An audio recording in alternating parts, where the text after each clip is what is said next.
fasilitator daripada SPJN, AJK Masjid Taman Tirajaya, AJK Sultan Duduk Taman Tirajaya Pusat 7, ahli-ahli dan ahli karya di Taman Tirajaya.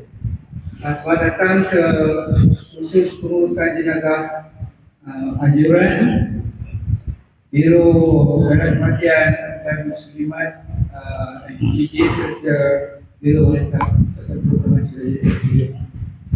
Bagi memulakan acara, bagi menjemput Tuan Haji Mazin bin Syed untuk menyampaikan kata-kata awal. Silakan.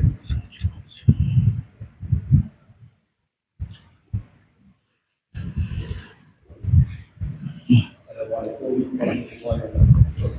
Terima kasih Tuan Haji Ustaz Muhammad Abdul Zaid Al-Rashid, Komisi Pertubuhan Sebuah Pengurusan Jenazah Masyarakat SPJM, Barisan Ahli Jalan Kuasa dan Pegawai Masjid Taman Tirajaya, tuan-tuan dan puan-puan yang saya hormati, alhamdulillah bersyukur kita pada hari ini dapat diberi fasilitas kesempatan ruang dan masa untuk menghadiri majlis yang beliau tadi tetapkan dan dalam bawah ibu Haram Macan Masjid. Jadi pertama sekali saya mengambil kesempatan ini untuk menyampaikan salam daripada Tuan yang dapat hadir pada hari ini. Assalamualaikum warahmatullahi wabarakatuh. Dan saya juga mengambil kesempatan ini mengucapkan terima kasih atas kepada Barisan Kuasa PJJ dan juga Biro Muslimat NCJ dan juga Biro Wanita Badan Duduk Pasal dan saya tak mengambil tak mengambil kesempatan ataupun masa yang panjang peluang kepada Ustaz. Kedua, sekali lagi terima kasih kepada Ustaz jadi memenuhi White pun ada so kalau saya boleh makan. Oh bagus. Kali yang 10 ringgit.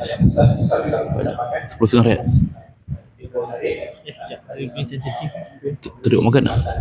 Makan dah? Kalau roti Keluar tu? Dia tak pergi makan bulan? ada mi. Tak kan? Dia punya rehat 10.45 sampai pukul 11. Boleh lah. Masa dah 9.20 90? 9.20 pun. Oh. 10.45. Memang ada tampilan juga. Saya bagi saya memang sentiasa betul. Kalau kita jadi ahli biro tahun bulan dia RM10 tahun jadi baru RM10. Jadi kalau kita kalau sangat sophisticated kalau ada kematian kan kos yang sampai dalam $1,500 jadi kalau kita ada tabungan di anak-anak jadi itulah dengan brand komitmen sebanyak RM1,000 ataupun RM50 satu. Jadi kalau nak kira untuk rugi memang tak ada rugi ada dan kalau tak ada kematian pun kita ada semangat untuk menampung urusan dan PJK sebagai syarat tadi hanya melindungi istilah tanggungan anak-anak yang 22 tahun ke bawah. Jadi anak-anak yang masih dah 22 tahun ke atas untuk mengambil kesempatan ini untuk menjadi PJK. Jadi saya rasa dengan itu saya selesai saya dengan wabillahi taufiq wal hidayah. Assalamualaikum warahmatullahi wabarakatuh. Alhamdulillah. Pertama sekali berikan harapan saya untuk bertanya kepada tuan-tuan dan puan yang dapat menghadirkan diri. Pertama sekali kaum muslimat sebab saya tengok pun dalam kebanyakan media dan informasi ini memang muslimah lah paling ramai datang kalian. Jadi untuk meneruskan acara saya menjemput Ustaz Rafiq itu pun dah dari masjid. InsyaAllah. Kamera ini kamera itu. Baik, Ni oh, boleh gerak Okay. Thank you. Alright. Bismillahirrahmanirrahim. Assalamualaikum warahmatullahi wabarakatuh. Alhamdulillah rabbil alamin wassalatu wassalamu ala asyrafil anbiya wal mursalin wa ala alihi wa sahbihi ajma'in. Asyhadu an la ilaha illallah wahdahu la syarika lah wa asyhadu anna Muhammadan abduhu wa rasuluh. Allahumma shalli ala Muhammad wa ala ali Muhammad. Rabbi syrah li sadri wa yassir li amri wa htami lisani yafqahu qawli, amma ba'd. Terima kasih pada pengacara majlis yang saya hormati Tuan Haji Mak Zain selaku Timbalan Nazir Masjid Ceras Jaya, ahli jawatan kuasa, para pegawai, Tuan Imam, Tuan Bilal, para jemaah muslim muslimat yang dirahmati Allah SWT sekalian. Alhamdulillah, kita bersyukur pada Allah Subhanahu Wa Taala. Pada pagi yang berbahagia ini kita berkumpul dalam sebuah masjid untuk mengikuti satu majlis ilmu. Maka sebaik-baiknya bila kita masuk dalam masjid, kita berniat iktikaf. Mudah-mudahan segala aktiviti kita, ibadah kita dan apa jua perkara yang kita buat dalam masjid ini dinilai sebagai ibadah, mendapat pahala insya-Allah. Hatta tertidur sekalipun, boring dengan majlis ni pun boleh dapat pahala. Tidurlah tuan-tuan dan puan, ya, tak ada masalah, ya. Jadi saya ucapkan tahniah kepada tuan-tuan dan puan kerana hadir ke majlis atau kursus pagi ini, kerana bukan semua orang berminat dengan kursus jenazah. Dengan jenazah pun orang dah takut dah ni nak join kursus. Buat apa kan? Kalau masjid anjurkan kursus kahwin, insya-Allah ramai datang. Apatah lagi kalau kursus poligami. Penuh. Bukan akak-akaknya, yang abang-abang ni ramai sampai keluar kan? Jadi kursus jenazah ini ada satu ilmu sepanjang hayat. Saya suka gunakan perkataan sepanjang hayat sebab selagi kita hidup, ilmu ini akan diguna pakai kerana kita akan menghadapi kematian di sekeliling kita, baik keluarga kita, orang tua kita, anak-anak kita, sahabat handai, jiran tetangga, jemaah. Maka kematian itu akan sentiasa terjadi di sekeliling kita, dan kita sebagai orang yang ada di situ, apa peranan yang boleh kita buat? Di sinilah ilmu pengurusan jenazah yang perlu kita pelajari, dan sepokoknya kita adalah basic asas. Tidaklah kita hanya menunggu duduk kat luar bersembah, pokoknya kita berterlibat dalam pengurusan jenazah tu. Jadi tuan-tuan dan puan-puan, ini program yang dianjurkan oleh Masjid Taman Ceras Jaya ni. Ini baru kali kedua saya mari sini. Kali pertama bulan 7 tak silap saya, bila ada salah seorang geng rider kami accident. Kenapa tuan-tuan dan puan-puan kenal apa? Orang taman ni ke? Saya tak pasti. Taman ni kan? Jadi saya datang sini sampai pukul 2 pagi kita tunggu jenazah. Ada Umi dekat kubur sini kan. Jadi ini kali kedua. Bila tengok dapat jemputan Taman Ceras Jaya, saya pernah dengar masjid ni. Rupanya betul lah masjid yang saya datang malam tu. Sebab waktu tu datang waktu malam, tak nampak sangat suasana sekeliling. Bila dapat siang ni, besar juga kawasan ni, ya. Jadi alhamdulillah tuan-tuan, pagi ini kita buat sesi ini secara dua bahagian, teori dan praktikal. Dalam bab teori, saya ada bekalkan buku kecil kepada tuan-tuan dan puan-puan. Buku kecil itu sebagai panduan dalam bab teori, iaitu berkaitan dengan 3 perkara. Bagaimana berhadapan dengan orang yang sedang nazak. Orang tengah nazak ni kita boleh buat apa? Kita tengok saja tu, kita biarkan dia je, atau kita boleh buat sesuatu untuk bantu dia, bimbing dia. Ini kita terangkan nanti. Yang kedua, bagaimana berhadapan dengan orang yang baru meninggal dunia, orang yang baru mati ni, baru meninggal. Kita tak boleh terus mandi kafan dia, kita tak boleh terus bawa ke masjid. Dia ada proses-proses yang perlu kita lakukan. Terutamanya bagi seorang anak, bila mak yang meninggal, takkan dia nak biar macam tu je, baju, seluar, pakaian mak dia biar dia macam tu juga, ataupun dia perlu tukar. Di sini kita perlu ajar, tunjukkan bagaimana kaedah dia. Yang ketiga, kaedah dokumentasi. Bab ni penting, sebab dokumentasi ni kadang-kadang orang keliru. Dia beliau berlaku kematian, terus pergi balai polis. Dia nak buat report. Padahal dia perlu buat sesuatu yang lain, dapatkan surat pengesahan. Siapa yang sahkan mati? Bila sampai ke balai polis, polis tanya, siapa yang sahkan kematian? Saya sendiri, tuan. Dia kata dia sendiri yang sahkan. Macam mana tuan tahu dia dah meninggal? Saya dah cek nadi dia, nafas dia semua tak ada dah. Tuan kerja apa? Medical assistant ke? Doktor ke? Tak, saya kerani kewangan. Kan tak ada kena-mena. Maknanya mesti orang yang dalam bidang yang berkaitan, doktor, paramedik. Maka siapa yang perlu sahkan tu? Nak panggil siapa? Ini kita akan belajar nanti. Ya. Dan termasuklah dalam bab dokumentasi ini, lepas dah meninggal, surat tu nak buat apa? Takkan nak simpan tu. Ada masa tempoh yang ditetapkan untuk kita tukarkan kepada sijil. Di sinilah kita akan terangkan. Sebab kadang-kadang ada orang tak biasa, tak pernah mengalami situasi begini, maka dia tak tahu macam mana nak buat. Dan perkara yang keempat, kita akan bincangkan dalam bab rukun pengurusan jenazah. Ini sebagai permulaan. Nak buka minda tuan-tuan dan perempuan pagi-pagi ni kan, saya nak tanyalah belah lelaki dan wanita ni. Rukun pengurusan jenazah ada berapa? Ada berapa? Jawab dia tak salah, tak betul, tak apa. Kita belajar. Ada berapa? 4. Dah dia 4. Ada jawapan lain? Ada apa jawapan lain? Belah lelaki, ada nak wakil? Rukun pengurusan jenazah ada berapa? 7 kamu ada jawab. Okey, lagi? Tak apa, kita belajar. Bila betul salah ni tak ada masalah. Kita proses belajar.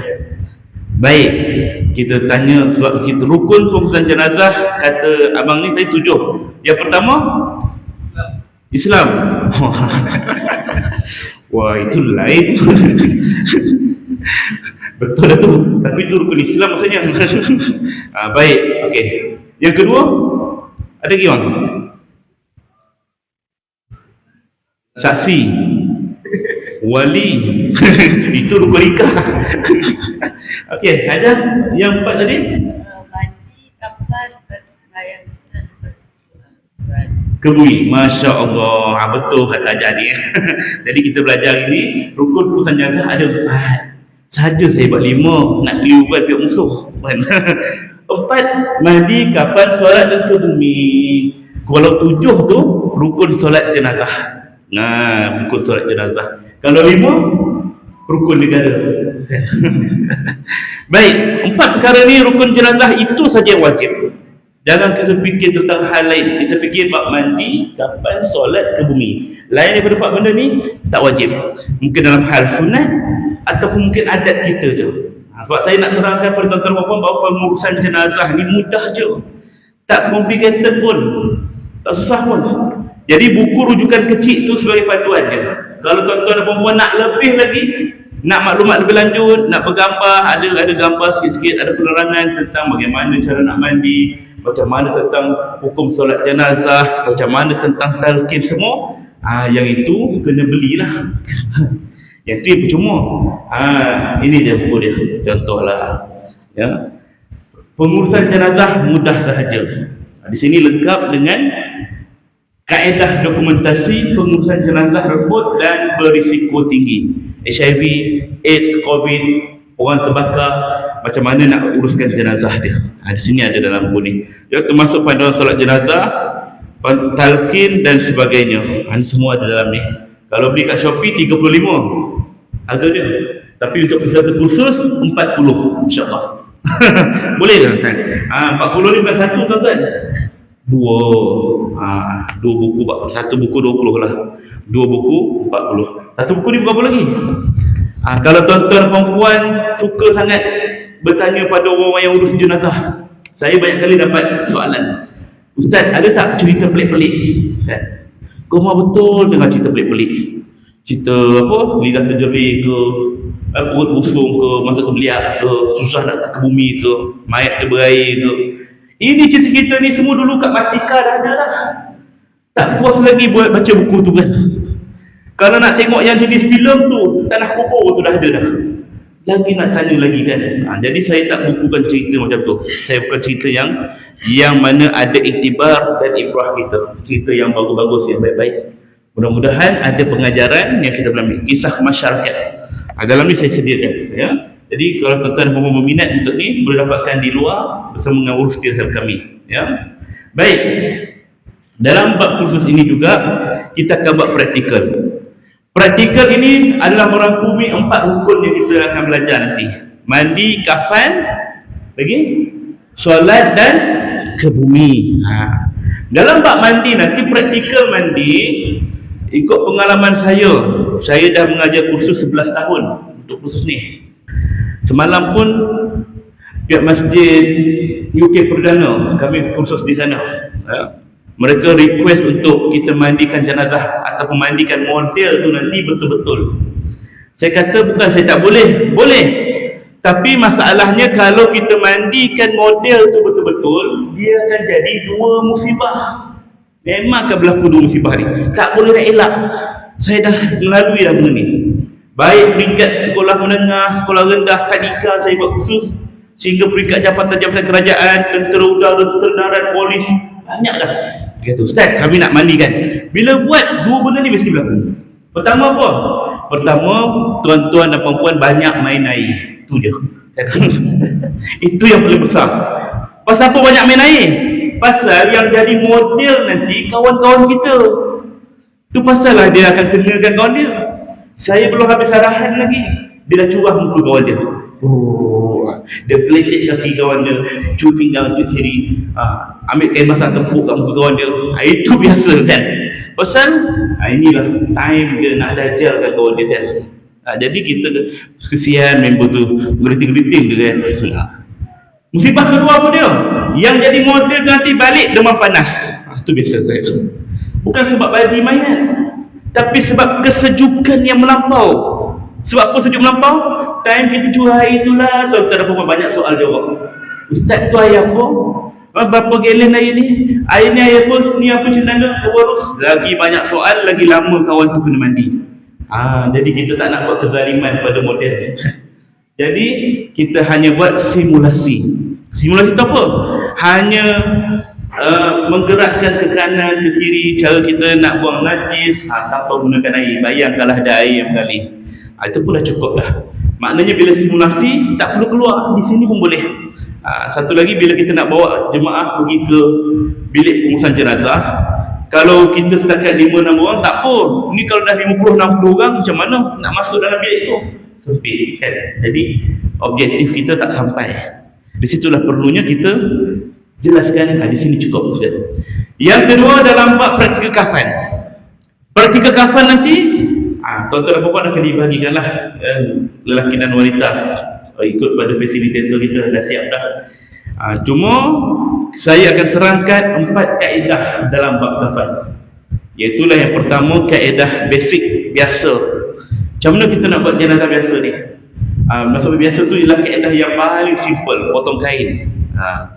Saya sebut kaedah ni tuan-tuan, boleh jadi kaedah yang saya guna berbeza dengan kaedah yang tuan-tuan dan puan belajar sebelum ni. Tu hari ustaz tu ajar lain, tok guru saya tu ajar lain. Ustaz ni dia ajar straight, yang tok guru tu hari buat rendah-rendah. Macam mana tu? Nak ikut siapa ni? Ikut apa-apa. Bab kafan ni tuan-tuan, maksud kafan tu ialah menutup aurat si mati. Dia tak semestinya guna kain putih.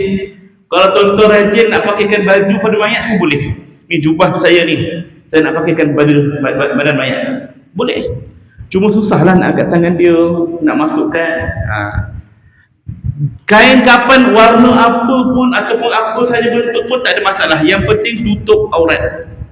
Disunatkan berwarna putih. Kita dah faham. Sunatnya warna putih. Kalau tuan-tuan tak fikir, macam mana nak potong kain kapan ni tak ertilah. Kita gulung je daripada bawah. Gulung macam mamiah pun boleh. Yang penting tutup aurat.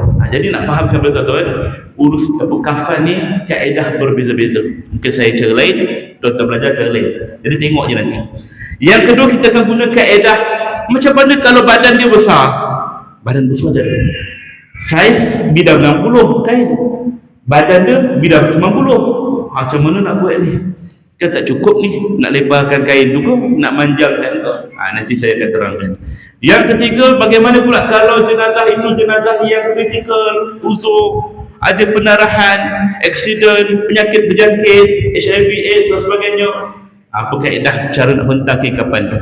Dan yang keempat, kaedah yang sesuai untuk jenazah lelaki dan wanita. Maknanya kalau saya bentang macam ni, jenazah lelaki boleh masuk, jenazah wanita pun boleh masuk dalam tu. Nah, dia ada pakaian dia yang lain. Okay, insya-Allah saya akan terangkan nanti. Itu dalam bab kafan. Dalam bab solat kita akan uruskan bab solat ni mudah je. Ya, tuan-tuan dan puan-puan semua dah biasa solat jenazah kan. Kat masjid kadang-kadang ada orang kata kita ada solat jenazah, ramai datang. Saya nak tanya tuan-tuan dan puan-puan, solat jenazah ada berapa rakaat? 4. Ada berapa rakaat? 4 rakaat. Baik apa ni kabur. Solat jenazah tak ada rakaat, 4 takbir. Betul kata abang, 4 takbir. Jangan kita orang takbir kedua kita rukuk, Allahu Akbar kan. Dia tidak ada. 4 takbir kita semua dah maklum dah ya. Baik, macam mana pula pelaksanaan solat jenazah gaib? Pernah dengar? Solat jenazah gaib. Persoalannya siapa yang gaib? Kita tu gaib, mayat yang gaib. Mayat yang gaib kan. Takut orang faham solat jenazah gaib tu apa? Asal solat jenazah dia gaib. Asal solat jenazah dia gaib kan. Jadi bagaimana pelaksanaan dia, sampai bila waktunya, bagaimana rukunnya, kita akan terangkan nanti ya. Dalam bab ke bumi. Okey, ke bumi tak perlulah saya bawa pergi ke tanah kubur. Kita gali lubang tu macam mana saiz ukuran dia, tak perlu. Sebab tanah kubur dah ada dah tukang gali dia. Memang kerja dia yang tu. Yang perlu kita buat ialah macam mana cara nak turunkan jenazah. Itu perlu kita belajar. Sebab masalah yang timbul kat tanah kubur ni apa dia? Yang turun 1 mayat, yang standby kat dalam liang 3 orang menyambut. Tapi yang bagi arahan dekat atas 30 orang.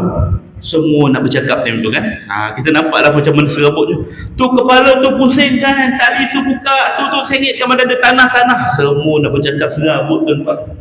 Jadi bila kita dah belajar, orang tak payah bagi arahan pun kita dah tahu sendiri macam mana posisi kita, macam mana turunkan jenazah, nak buka kain semua. Ini kita akan belajar nanti ya.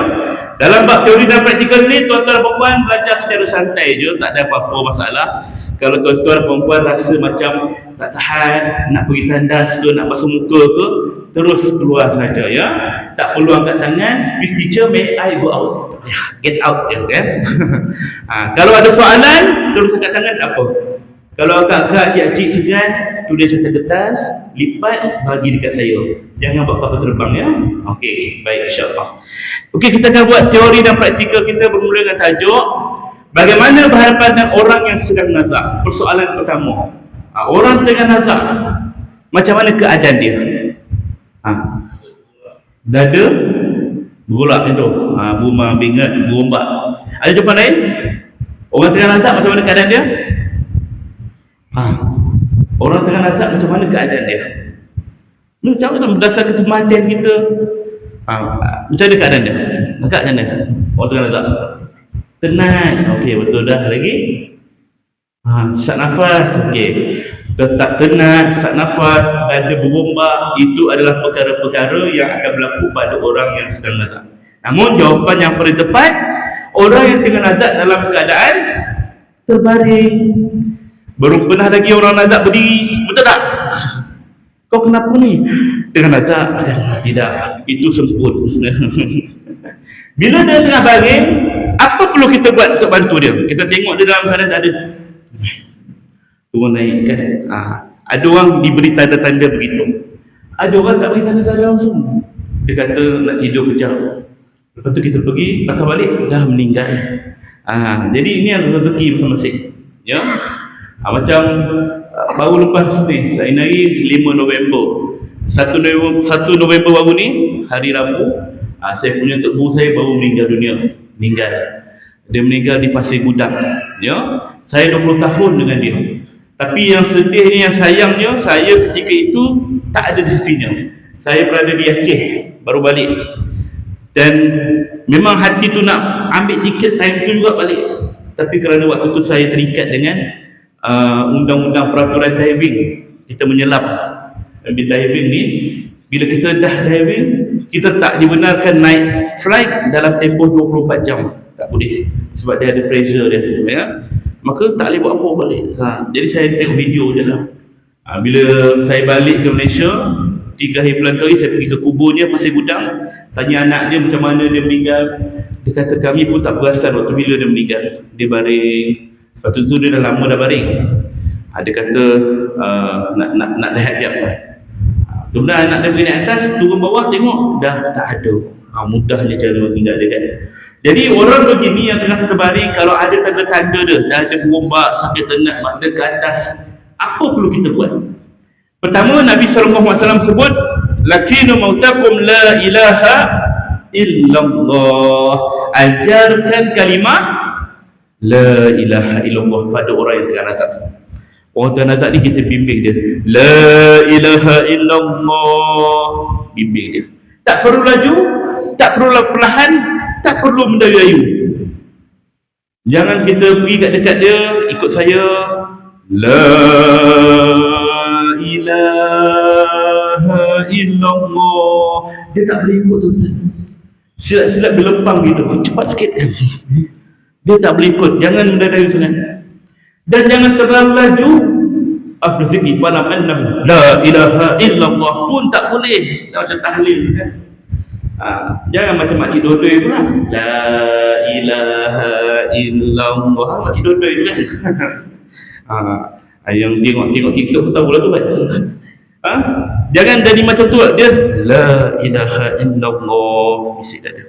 Jangan ramai-ramai, seorang saja. Dia waktu tu dalam tekanan, sakit yang kuat. Kita bisik kat dia dengan keadaan yang dia tidak perlu rasa diri dia dipaksa. La ilaha illallah, sebut je perlahan. Sampai dia dapat sebut la ilaha illallah. Sekali cukup bagi dia berehat. Biar dia pergi dengan tenang. Jangan kita paksa dia lagi. Alhamdulillah nak ambil tasbih ni. Dia sebut kita tasbih pula kan. Jadi sekali pun cukup. Tak perlu kita paksa dia berulang kali. Ya. Dan sekiranya dia tak dapat sebut la ilaha illallah, kita bimbing dia untuk ucap Allah kan. Allah, sebut begitu saja. Allah sehingga dia dapat ucap. Dan sekiranya dia memang tak boleh nak sebut, memang dah macam tak sedar diri, koma tu, mulut dia terbuka, mata terbuka, pandang ke atas, kita cakap apa pun tak respon. Waktu tu kita bisik kat telinga dia, kalau dengar apa yang saya sebut, cubalah bagi tanda-tanda yang abang kat pegang kalimah ni. Gerakkan tangan tu, gerakkan mata ke, gerakkan lidah ke. La ilaha illallah. Tiba-tiba mata dia berkedip. Maknanya dia terima kalimah tu. Kalau tangan dia bergerak, maknanya cukup dah tu. Dia pegang kalimah tu, cuma dia tak mampu nak bercakap. Okey, cukup. Sehinggalah dia meninggal dunia. Kalaulah dia meninggal dunia tanpa sebut la ilaha illallah, tanpa sebut Allah, tanpa menggerakkan tangan atau tanda-tanda yang lain, waktu itu kita bersangka baik sajalah, husnul zan. Dah meninggal dah. Orang pun tanya, mak dapat ucap tak? Mak dapat mengucap tak? Dapat, insya-Allah. Jawab macam tu je. Tak payah kita kata tak dapat, kesian mak. Tak perlu. Bagi reaksi positif dia dapat, insya-Allah. Ya. Di sini kita perlu bimbing dia sehingga dapat ucap kalimah ini. Sebab apa? Man kana akhiru kalamihi la ilaha illallah dakhala jannah. Barang siapa akhir kalam dia sempat ucap kalimah la ilaha illallah, masuklah dia ke dalam syurga. Kita nak kalimah ni, yang pegang ni, bukan mudah-mudah tuan-tuan. Dia bukan kerana hafalan, dia bukan kerana ingatan, dia bukan kerana orang ajar dia boleh ikut. Tidak. Kalimah ini kerana apa? Kerana rahmat Allah yang izinkan ataupun tidak. Yusabbitullahu allazina amanu biqauli sabit fil hayatid dunya wa fil akhirah. Allah Ta'ala dia teguhkan ucapan orang beriman dunia dan akhirat. Kalau orang beriman, memang dia orang baik, beramal soleh, jaga semayang, jaga apa segala perbuatan. Ketika dia nak mati, walaupun dia mati seorang-seorang kat rumah, banyak kes yang kita dengar meninggal sendirian dekat rumah. Di hujung usia dia, siapa yang ingatkan kalimah tu pada dia? Dia orang beriman, insya-Allah Allah yang ingatkan. Dia sendiri dapat ucap. Itu janji Allah. Wa yudillullahu zalimin, dan Allah boleh sesatkan Orang zalim, orang yang tak jaga semayang, orang yang tak jaga puasa, tak jaga perbuatan dia, orang yang buat maksiat dan sebagainya, ketika dia nak mati, meskipun ramai orang nasihatkan dia, ajarkan dia la ilaha illallah, mungkin dia dengar, tapi kalimah tu tak mampu dia ucapkan. Susah. Tak dapat, ya. Kerana apa? Wa yaf'alullahu ma yasha. Allah boleh buat apa sahaja yang dia kehendaki. Dia tahu diri kita macam mana. Maka kita ni lah kena sedar diri bahawa kita akan melalui detik yang dahsyat itu. Baik tuan-tuan, perkara yang kedua, bacakan mana-mana surah Al-Quran di sisi sakit. Apa surah yang dibenarkan? Apa surah pun boleh. Saya tahu Qul Huwallahnya, baca Qul Huwallah. Saya tahu Qul A'udzu Birabbin Nas saja, Qul A'udzu Birabbin Nas saja. Apa saja surah pun boleh. Ya, kerana Al-Quranu syifa. Quran itu adalah penawar, penyembuh. Maka kita baca Quran di sisi pesakit, mudah-mudahan menjadi keringanan pada dia. Antara yang disarankan surah Yasin, surah Ar-Ra'd, dan antara sunnah Siti Aisyah radhiyallahu anha ketika Aisyah di sisi Rasulullah yang dalam keadaan sakit sakaratul maut, Aisyah radhiyallahu anha membacakan surah Qul a'udzu birabbil falaq dan Qul a'udzu birabbin nas. Al-Falaq dan An-Nas. Dua surah ini pun cukup. Itu surah ruqyah. Baca pada orang yang tengah nazar, ya. Baik, yang ketiga, tunaikan apa jua hajat pesakit. Orang pesakit ni apa? Hajatan. Bacaan ayat Quran bagi serentak, kata abang baca Yasin, abang baca surah. Baik, terima kasih. Tuan ditanya, bacaan surah Al-Quran tu antaranya Yasin, adakah baca serentak ramai-ramai ataupun bergila-gila? Okey, saya punya nasihat, bacalah bergila-gila. Sebab kita tak tahu sepanjang mana dia boleh hidup lagi. Kalau kita baca serentak, sekali tu je orang baca. Lepas tu, orang pun duduk luar berehat ataupun tengok dia. Boleh baca serentak, tapi siapa nak baca lepas tu? Jadi kalau baca bergilir-gilir, okay, sekarang ni saya dengan adik baca dulu. Dah habis, okay bang, sambung. Dah habis, okay kakak pula. Maknanya kita ada rutin. Sepanjang waktu dia tengah nazak, ada orang bersamanya membacakan ayat Quran. Ada orang tanya saya, boleh tak kita pasang kaset, pasang telefon, letak kat tepi dia? Boleh, tak ada masalah. Cuma itu untuk suasana saja. Yang lebih berkat ialah kita baca sendiri. Baca. Kalau untuk suasana baca kan, eloklah dia dengan surah Al-Quran tu, ayat Quran kan, daripada kita pasang lagu apa ke. Jadi dia adalah suasana begitu. Tapi yang terbaik kita sendiri yang baca. Allah. Okey, baik. Soalan. Yang ketiga ni, tunaikan apa jua hajat pesakit. Apa hajat dia? Time tu lah dia akan minta macam-macam. Time tu lah kita akan melihat, ya Allah, masalah kerinah dia ni, orang tengah sakit. Dia diuji dan kita pun diuji. Kita diuji dengan kesabaran. Menyirap dalam aku macam-macam nak pula ni kan. Sabar. Dia nak air, kita bagi dia air. Dah bagi mineral, tak nak air mineral. Okey, nak air apa? Nak air, kita dia. Buat fresh orange, tak nak fresh orange. Nak air. Buat kopi, tak nak kopi. Menyirap dalam aku ni kan. Kau nak apa sebenarnya? Sabar kan. Pujuk dia nak apa, bagi tahu nak apa kan. Nak bubble bee. Sudah, bubble bee mintanya kan. Mana nak cari bubble bee tengah malam ni? Sabar. Kalau tak dapat sediakan, tak mampu tunaikan, kita nasihat baik. Minta maaf, dah pukul 12, mana nak cari? Tak ada kan. Besok-besok kita cari ya. Kalau nak air mineral, saya boleh sediakan sekarang. Cakap macam tu. Kalau dia minta benda-benda yang bukan-bukan, nak McD, tak boleh, boykot. Waktu tu dah berkaitan nazak kan, pagi je lah kan. Benda tu halal, dia cuma situasi sekarang je lah kita boykot kan. Jadi mana kata bahawa selagi boleh tunaikan. Tak mampu, pujuk dia baik-baik. Kerana apa? Kita bimbang dia dipujuk oleh syaitan. Syaitan datang memujuk dia pula, mungkin menyerupai arwah ibunya, arwah neneknya datang balik. Ni nenek ni datang daripada syurga, nenek bawa awak ke syurga. Kalau nak masuk syurga dengan nenek, keluar daripada Islam. Nenek tahu agama yang sebenar, agama sebenar Majusi, Nasrani. Dia akan cuba pujuk. Kita tengok bayangan nenek kita, ya Allah, betul lah nenek kan, nenek dapat cerah je, bahagia je, nak ikut. Kita bimbang tu syaitan yang sedang masuk dia. Maka hendaklah kita sentiasa bersama orang yang sedang sakit ni, jangan tinggalkan dia. Ya, baik, 3 perkara. Dan yang keempat, tak ada dalam slide, tak ada dalam nota. Orang yang tengah nazak ni, kita bantu dia untuk bimbing dia supaya husnuzon dengan Allah, sangka baik dengan Allah. Tengah sakit kadang-kadang dia mengacau, aduh sakitlah, aku dah semayang, aku dah puasa semua, aku dah buat, kenapa kau uji aku macam ni? Tunjuk dia, sabar mak, sabar, aku ni banyak dosa, entah neraka mana lah orang campak aku nanti. Istighfar, Allah sayang kita kan. Mak istighfar, Allah ampunkan. Pujuk dia. Sebab waktu tu dia dalam kecamuk, minda dia tak betul. Maka kita kena bimbing dia supaya sangka baik pada Allah. Kerana ada satu hadis kursi, Allah menyebut, aku menurut pada sangkaan hamba. Jika hamba ku bersangka baik padaku, maka aku akan bagi kebaikan pada dia. Tapi jika hamba ku bersangka buruk padaku, aku biarkan dia dalam keadaan kesesatan.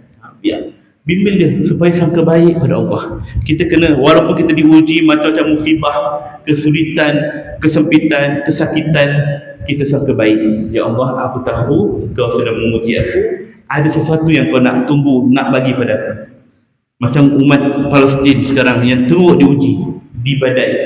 Ada orang bertanya, adakah Allah tak jawab doa-doa kunut nazilah kita semua ni? Kan? Kenapa Allah tangguhkan kemenangan ni? Sebenarnya Allah Ta'ala lebih tahu yang terbaik untuk kita. Itu tujuan kita bersangka baik.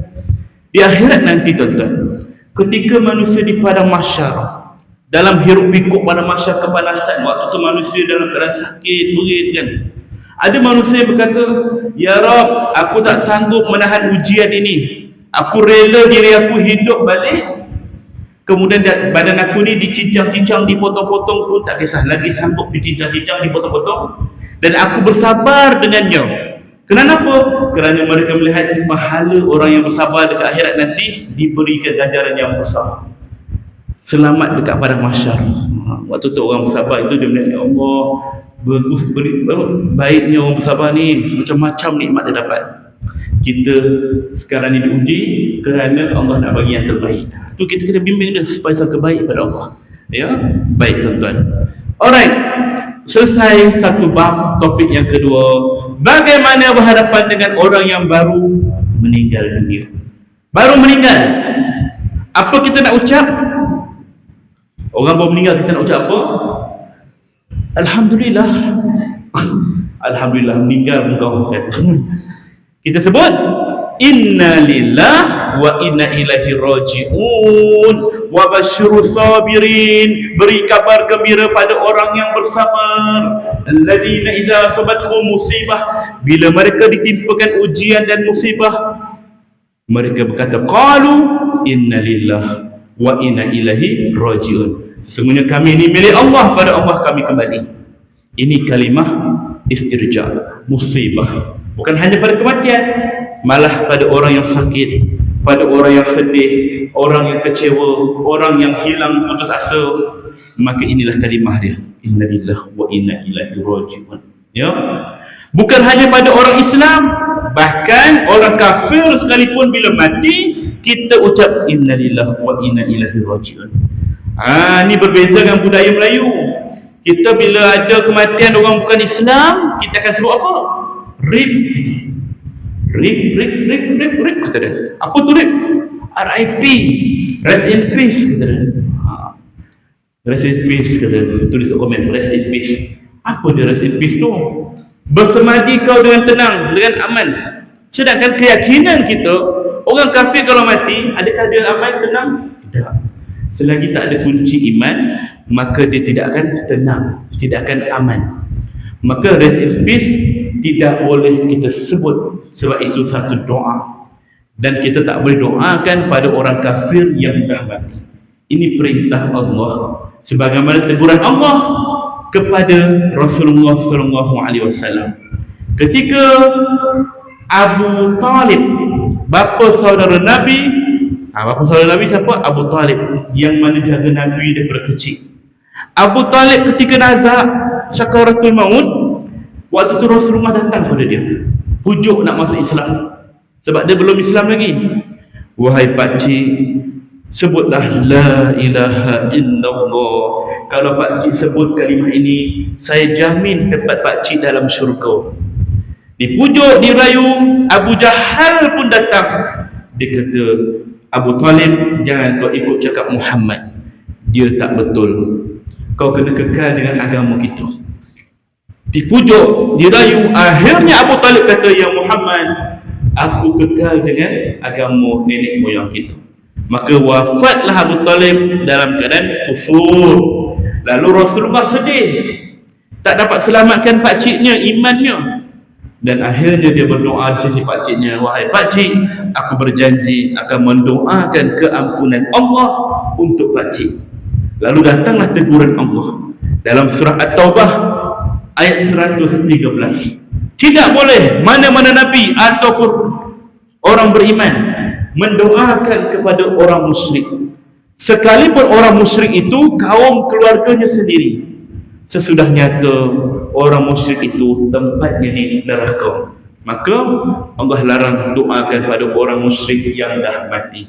Orang kafir tak boleh. Waktu dia hidup kita boleh doakan dia, dah meninggal tak boleh. Maka kalau Nabi pun dilarang, kita lagilah dilarang. Maka sebab tu ulama kata haram hukumnya menyebut RIP, tak boleh. Katakanlah kita punya kawan Mutusami, dia terima berita kematian kawan kita yang Islam. Muhammad sudah meninggal ke? Inna lillahi wa inna ilaihi raji'un. Dia sebut tu lah? Tak ada kan? Dia akan sebut rest in peace. Kerana itu cara mereka, budaya mereka. Kita bila orang meninggal, kita akan sebut innalillah. Siapa pun dia meninggal, itulah jawapannya. Alright? Baik, biasakan yang betul, betulkan yang biasa. Okey. Yang kedua, orang yang baru meninggal ni mata dia terbuka. Kadang-kadang terbuka. Gini pada atas. Pandang atas. Kita ni jangan lurus saja. Kita pun tengok atas. Apa dia pandang kan? Tak ada apa-apa pun. Jangan pandang atas. Memang tak ada apa-apa. Sebab apa dia pandang atas? Kerana itu adalah fitrah. Ketika sahabat Nabi Abu Salamah radhiyallahu anhu dalam keadaan baru meninggal dunia, mata dia terbuka ke atas. Maka sahabat yang hadir bila melihat mata dia terbuka, sahabat pun bercakap-cakap lah, kenapa mata Abu Salamah tu terbuka? Apa yang dia buat sampai mata dia terbuka? Macam kita lah, tengok mayat pelik sikit, kenapa tangan dia macam tu? Kenapa perut dia macam tu? Kita akan bertanya. Lalu Nabi pergi ke jenazah Abu Salamah dan Nabi terus menutup matanya. Maka tutup mata mayat sunnah, tutup mata. Dan Nabi pun berkata, sesungguhnya roh keluar, dan apabila roh keluar daripada jasad, dia akan keluar melalui ubun-ubun kepala. Maka mata akan mengiringi pemergian roh. Maknanya Nabi dah kata bahawa ini adalah fitrah biasa, ya. Mata akan keluar, mata akan tengok atas, mengiringi pemergian roh, ditarik keluar. Maka hendaklah kamu ketika ini diam atau berkata-kata yang baik sahaja, kerana di saat ini setiap kata-kata kalian diaminkan oleh para malaikat. Maka sebab itulah menjadi kias kepada kita. Lepas imam solat jenazah, imam akan kata, apa kita nak kata pada si mati? Kita jawab baik. Apa kita nak saksi pada si mati? Baik. Kerana kias kepada kata Nabi, malaikat aminkan kata-kata kita. Ya, itulah tujuan dia. Maka bila mana seorang tu mata terbuka, tutup. Kalau tak boleh tutup cara biasa, guna minyak yang ada kat rumah untuk urut mata dia. Urut mata dia. Minyak apa yang ada kat rumah lalu? Minyak masak kan? Guna minyak masak, urut dia. Tapi kalau nak guna minyak masak, jangan guna minyak masak yang dia gorengkan keli. Dia dah letak dalam kuali tu kan, bertakung. Ambil dalam kuali tu, tak pakai dah. Yang dalam kuali tu yang dia pakai. Dia kocak, naik sededak atas. Sapu kat mata mayat ni. Dia pergi kejap, datang kucing, jilat mata kawan. Rasa ikat kan. Jadi kita kena guna minyak yang bersih lah. Sikit je, tak jangan kedekut lah sikit je kan, tak rugi. Ya? Minyak apa boleh? Minyak baby tu pun boleh, minyak zaitun pun boleh. Apa lagi minyak? Dari rumah. Minyak gamat pun boleh. Minyak cekapak, putih mata dia. Minyak cekapak kan. Minyak hitam jangan melampau sangat ya. Yang logik turun perlahan sampai mata tertutup ya. Letak kat kelopak jangan letak kat biji mata dia tu. Kan letak kat kelopak dia. Sekiranya dia tak boleh tutup juga dah urut-urut, mata dia pun terbuka lagi. Itu biasa. Bukan kerana saka, bukan kerana hantu raya. Hai, tadi dah tutup, terbuka lagi. Astagfirullah, relax. Itu adalah fitrah. Ya, otot dia urat dia pun dah mengecut, badan dia pun dah menegang, maka itu biasa. Apa nak buat? Kita guna kaedah yang lain untuk himpit mata dia. Antaranya cari batu-batu kat keliling kita ni, kecil-kecil tu. Ambil batu tu lebih kurang sebesar duit shilling tu kan, ambil, bersihkan, basuh dulu, baru letak kat mata untuk beratkan mata dia. Pastikan tu batu, takut tai kucing ke mana tahu. Tu salah ambil kan, nampak keras ni malam-malam tak nampak, ambil letak kat mata kan. Lepas tu kata basuh dulu ya. Kalau tak ada batu, jangan guna bata. Guna bata pula yang lebar tu kan. Bolehlah sebelah rumah tu ada buat kontrak kan, ambil sebelah kan, sebelah besar sangat tak logik, sikit je. Tak ada batu, guna shilling yang ada kat rumah. Berapa mungkin ada tak shilling? Ada, 50 sen, ambil. Logik lah 50 sen. 5 sen tak logik. Makna kata yang sesuai. Tak guna shilling, guna logam apa pun boleh. Guna sudu ke, nak bagi berat mata dia. Apa-apa saja pun boleh. Alat-alat yang lainnya. Kalau guna shilling, jangan dibiar lama sangat. Takut kita terlupa. Dah letak 50 sen kat situ, kita pun pergi ke dapur, balas WhatsApp, jawab call, sambut tetamu. Orang datang nak tengok jenazah. Boleh tak saya nak tengok arwah ni? Boleh. Buka lagak. Perlahan dia buka. Astagfirullah, mata duitan. Sudah. Keluar mata duit dia kan. Jadi alihkan sebelum orang datang. Sikit je bagi nak beratkan mata dia, agak dah tutup, alihkan. Ya, ingat 50 sen. Kena mention sen. Takut terlupa 50. Apa ni? Letak RM 50 sini, 50 sini. Itu bukan menutup mata, itu membeliakkan mata dia lagi. Ya, yang kita letak itu. Baik. Kalau kaedah duit shilling pun tak jadi, logam pun tak jadi, guna kaedah yang keempat, letak selotip. Ambil selotip kertas, koyak sikit, daripada kelopak mata ni tarik sampai ke bawah. Bagi dia tarik. Itu insya-Allah lebih berkesan. Kita tak nak guna kaedah ni di awal-awal sebab tak nak lawan nampak pelik. Kenapa letak selotip sini kan? Letak sikit. Ingat selotip kertas. Jangan guna double tape. Bukan tak boleh. Nanti waktu nak tanggal nanti susah. Tersiat sekelip sekali yang kulit nanti kan. Dia gam dia kuat. Ya. Kalau orang bukan Islam dia guna apa? Dia tak guna selotip, tak guna ni. Dia guna apa? Dia orang kalau orang bukan Islam, sebab saya terlibat dalam, saya belajar dalam bab pengurusan jenazah bukan Islam enggak. Macam mana nak uruskan jenazah mereka? Mereka guna gam uhu. Dia titik kat mata dia tu. Mulut dia ni boleh tutup rapat sebab apa? Letak gam. Letak gam. Lepas tu kalau kita tengok mayat orang bukan Islam, mayat orang Cina kalau meninggal kan, tengok senyum lah. Macam mana dia boleh senyum? Husnul Khotimah ni. Kata ayah senyum. Saya diajar cara nak bentukkan senyuman mayat. Melalui kaedah embalming, pengawetan mayat. Itu satu bidang yang tak ada orang yang belajar, orang Islam tak pernah belajar. Sebab ini bidang ni biasanya non-Muslim, orang bukan Islam yang belajar. Sebab apa? Mereka ni bila berlaku kematian, hari ni mati, mungkin seminggu baru dia tanam atau bakar. Sebab dia ada cara adat, keagamaan dia.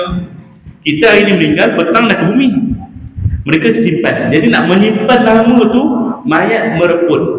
Untuk elakkan mayat reput, dia perlu simpan dengan ubat. Kena masukkan ubat dalam badan mayat. Itu namanya formalin. Ya, satu bidang yang saya belajar iaitu diploma science in embalming and undertaker. Sebab tu orang panggil saya Ustaz Undertaker. Sebab sains dan pengurusan mayat ini yang bukan Islam ni. Di sana saya diajar cara nak memasukkan ubat, mengeluarkan organ, meletakkan mayat itu dalam keadaan yang bersih, make upkan dia, sampailah kita bakar mayat ni. Semua komplit. Ada video saya nak tunjuk kepada tuan-tuan, boleh kita tayangkan. Ini video simulasi. Video sebenar saya akan tayang insya-Allah di hujung program nanti. Ini simulasi dia ketika diwawancara oleh pihak Astro awal ni.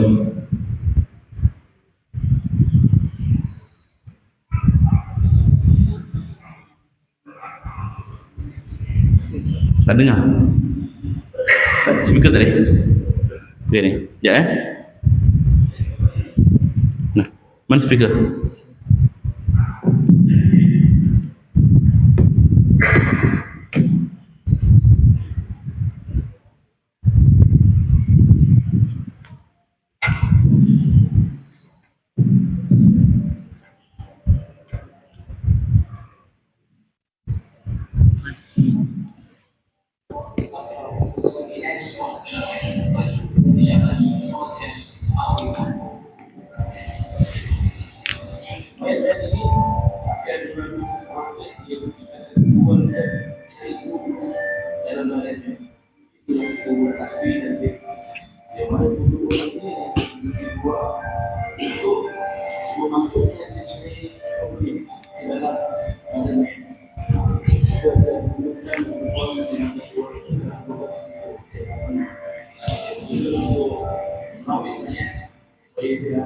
Dia kena pakai ni kan, pondok media.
Okey, baik.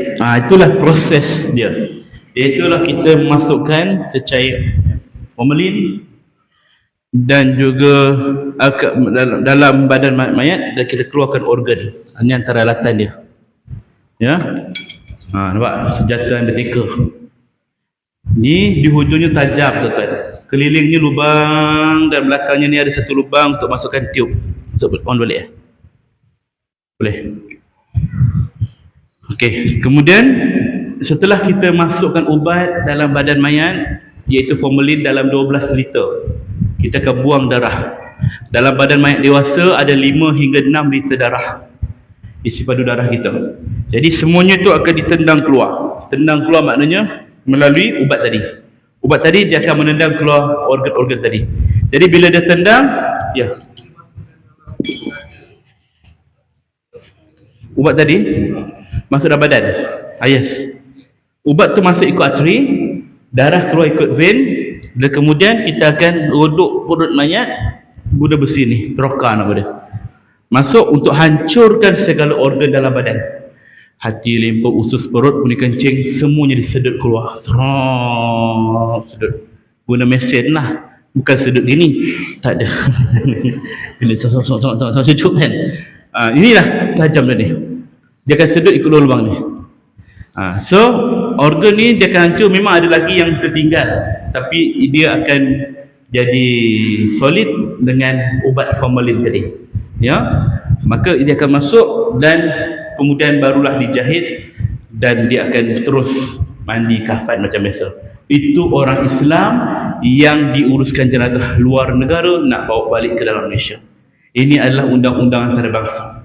Tak boleh nak elak, undang-undang penerbangan. Ya, sebab itulah kita tak boleh nak kata ni kaedah ni orang bukan Islam memang pakai. Dekat nirwana tu inilah kaedah dia. Ya, cuma kita orang Islam kalau nak bawa balik dekat mayat memang ini kaedah dia. Ya, tak boleh nak elak. Sebab satu lagi, kalau kita tak buat macam ni, mayat akan cepat membusuk, mereput. Itulah kaedah dia. Hukumnya apa? Kalaulah di tanah kubur negara luar tu, contohnya kita pergi ke Amerika, ke Australia, ke Europe ke, orang tu meninggal dan ada tanah kubur orang Islam situ, memang boleh ke bumi situ, tapi kita nak bawa balik. Dah lah bawa balik, duit ada, bayar je lah, kan? Maka hukumnya haram. Sebab satunya menyakiti mayat, melambatkan proses dengan sengaja. Tapi kalau tempat tu tak boleh nak ke bumi, contohnya negara China, macam saya kata geng rider seorang tu meninggal, memang tak boleh ke bumi sana. Ya, dulu almarhum Ustaz Fadli Yamani meninggal dekat sana, Guangzhou, China, pun bawa balik. Sebab undang-undang sana tidak ada tanah untuk orang asing, tak ada, melainkan dibakar. Takkan kita nak bakar mayat mereka ni? Terpaksa bawa balik, hukumnya harus, paksalah. Maka prosedur ini akan diguna pakai. Tapi teknologi masing-masing canggih. Kita takkan nampak kesan koyakan tu, takkan nampak. Dia ada kaedah nak bagi hilang. Itulah kita kena belajar. Kan, macam mana jahitan dia tu kemas sangat sampai orang tak nampak langsung kesan tu. Dia takkan bagi nampak kat waris. Dia tunjuk kat waris begini, tidak. Benda tu di belakang tabir. Duduk luar dulu. Jadi benda tu akan datang. Ya. Embalming ni dia ada 4 kaedah.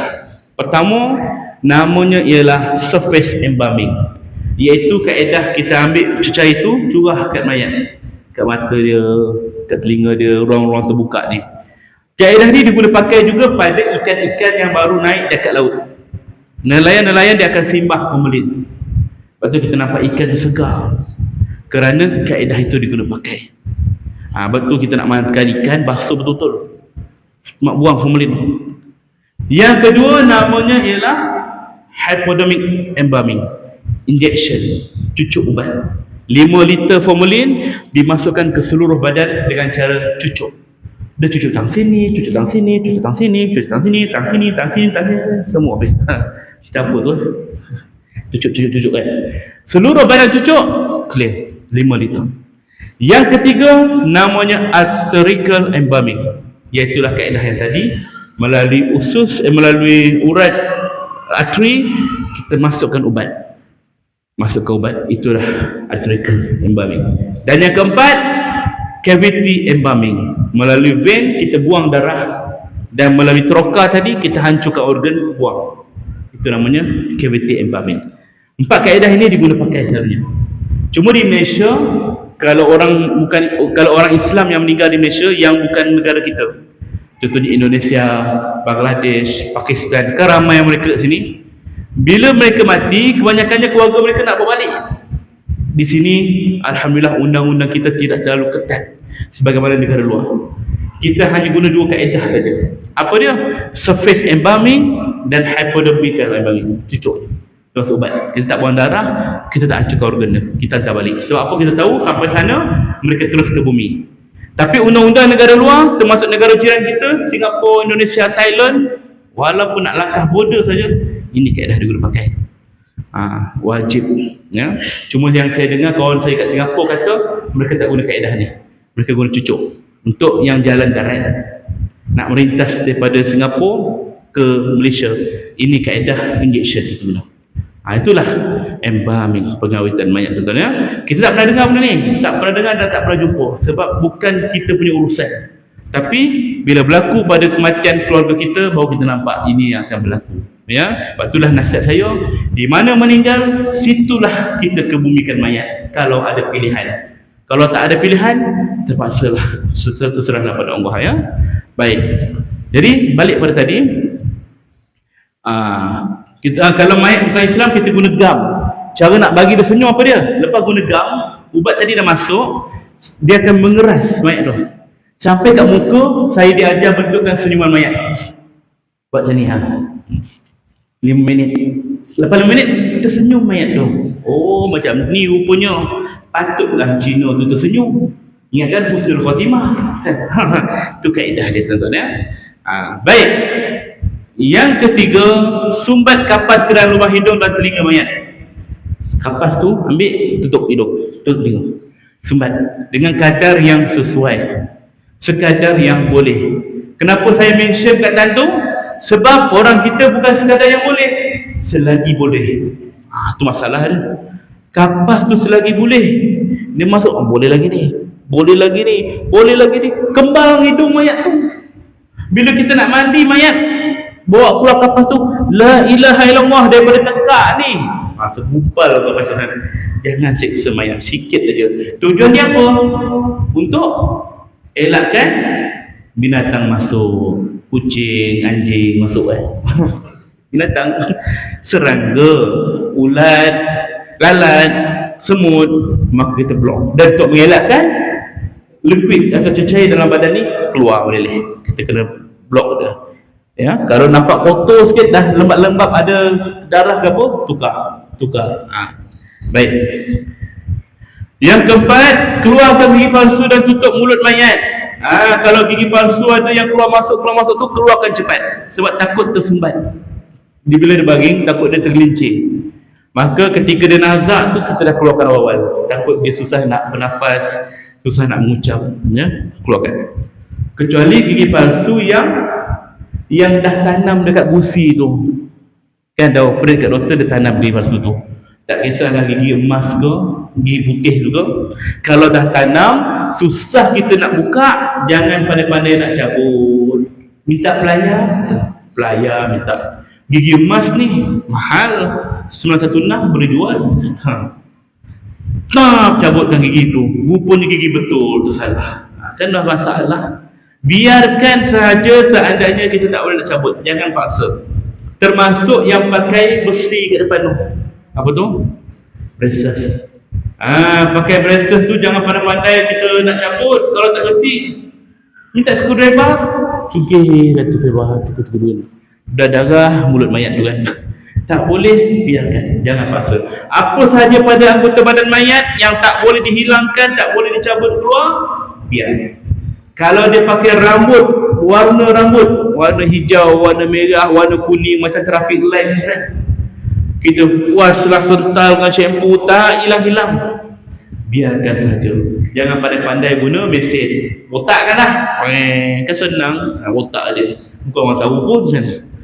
Jangan botakkan kepala dia, jangan putih rambut dia, ya. Kalau tak boleh hilang, ya, mandi macam biasa je. Tak payah kita rasa macam alamak serabutnya, macam mana nak buat ni kan, ya. Kalau dia ada tatu sekalipun, badan dia tatu, gambar monyet ke, gambar serigala ke, apa ke, binatang kat dalam zoo tu semua dekat badan dia, macam mana nak hilangkan ni? Ataupun gambar salib besar-besar, salib kat badan dia. Dulu dia Kristian misalnya, baru masuk Islam, macam mana nak buat ni? Salib ni takkan nak masuk dalam kubur dalam keadaan bersalib. Macam mana nak buat? Pisau sagat kenal? Sagatkan ni. Jangan kita buat begitu. Biarkan juga, ya, biarkan. Apa sahaja pada badan mayat tak boleh buat, ya, itu je. Dan ada orang kata, perlu tayamum tak lepas tu? Tayamum sebab anggota badan tak boleh kena air. Kan? Kena tayamum tak? Jawapannya tak perlu tayamum. Banyak orang salah anggap, ya, terutamanya budak kecil, baby ke, yang belum balik, yang belum sunat. Dia meninggal dah siap mandi, lepas tu nak tayamum pula. Kenapa? Belum sunat. Ada anggota badan, ada benda yang tak bersih, ada air yang tak boleh lalu. Kena ingat, tayamum ni dua je syarat dia. Satu, bila mayat tu tak boleh kena air, mayat terbakar ataupun mayat yang dah rosak teruk, kulit dia hancur ke, badan apa, tak boleh kena air, okey, tayamum. Kedua, jika daerah tu tak ada air, tak ada air, maka boleh tayamum. Selain daripada tu, tidak ada alasan untuk tayamum.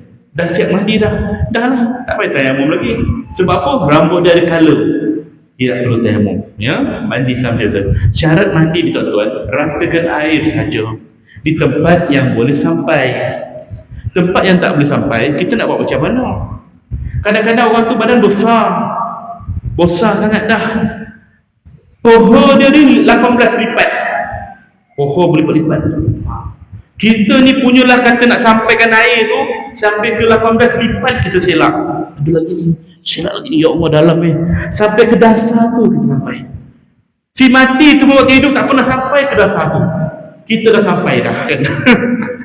Jadi tak perlu kita mandikan sampai ke situ. Lalukan air ke takat yang mampu je. Ni orang kita kadang-kadang celah kuku di kulit. Kenapa? Taik kuku banyak kan? Gigi ni ya. Telinga nak buang taik telinga. Itu tak perlu. Dia kena faham ya. Di luar kawasan yang boleh capai, termasuk dalam bab buang najis.